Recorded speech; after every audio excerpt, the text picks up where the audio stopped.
Good afternoon, everyone. My name is Heather Perry, and I'm currently a first grade teacher at NB Elementary School in the Palm Beach School District. I've been with the Palm Beach School District for 2 years now, last year at the high school level. This year I switched on over to the elementary school level. So today I'm here to inform you about NB Elementary School and a problem that I've noticed, which is high employee turnover. 2 out of every grade level teachers will be leaving the school next year. That's 35% of the entire teaching staff that will be leaving the school. What can we do as a team to prevent this from happening? Today I'm going to talk about some of the symptoms, the effects, the problem, some of the possible solutions, and what we can do as a team to make it all work. So, in the past 3 years, NB Elementary School has seen an abnormally excessive employee turnover rate. Some of the symptoms here is that new teachers take a lot of time from administration, and it takes them time to assimilate with the school.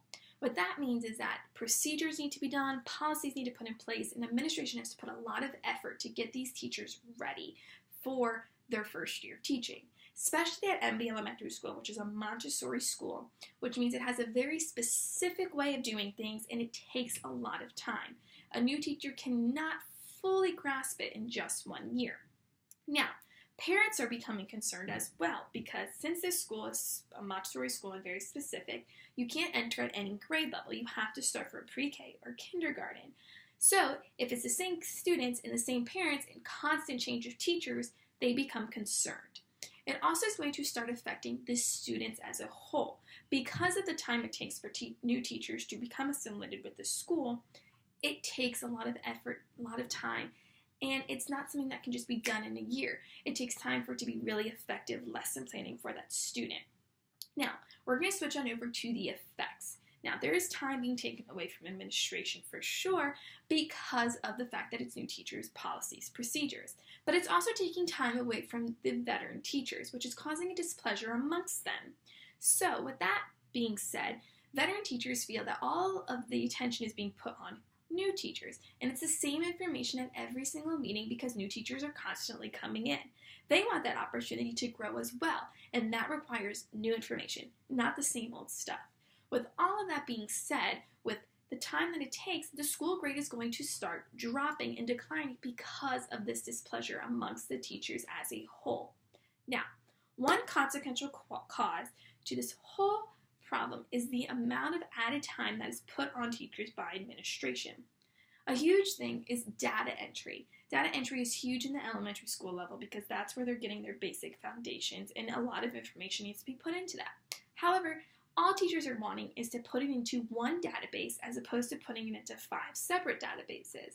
If we can have one central line of data, it would take less time and provide more time to teachers to do more meaningful lesson planning and growth. Another issue is the constant meetings. We have PLC meetings, which is a professional learning meeting that is weekly, that takes away an hour of instructional time from the students, and that's with administration and teachers to go over data and lesson planning. Then we have faculty meetings, that also goes over data and lesson planning, and then we have team meetings weekly that also go over data and lesson planning, and it becomes very, very repetitive, and it becomes a huge issue for teachers as a whole. Now, some of the possible solutions that I have come up with is the first one being employee engagement.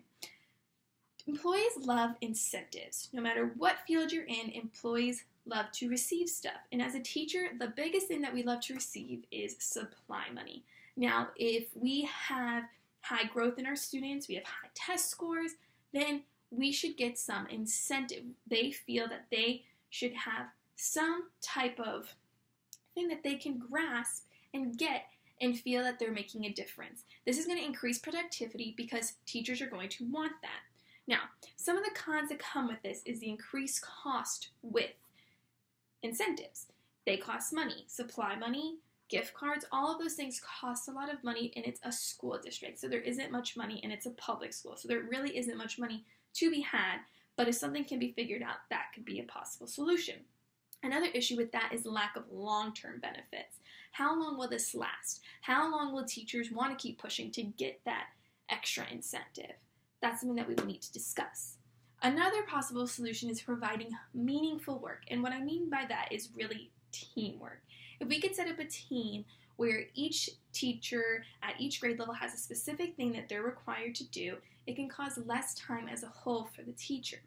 And this also means that they can really make a difference as far as philanthropic events, they can make a difference in students' lives, and they could take more time to do those things if they're having maybe choral lesson planning as opposed to each teacher doing their own thing. Some of the cons with that is actually believing in what you're doing and really getting into it. Now, a teacher needs to have a deep existential acting with that. It can't just be service. They really need to believe in what they're doing. They really need to believe that they're making a difference and really put a lot of effort into that teamwork in order for it to work. They want to make sure that it's not self-serving to the school. They want to make it self-serving to themselves and really feel that they're making a difference.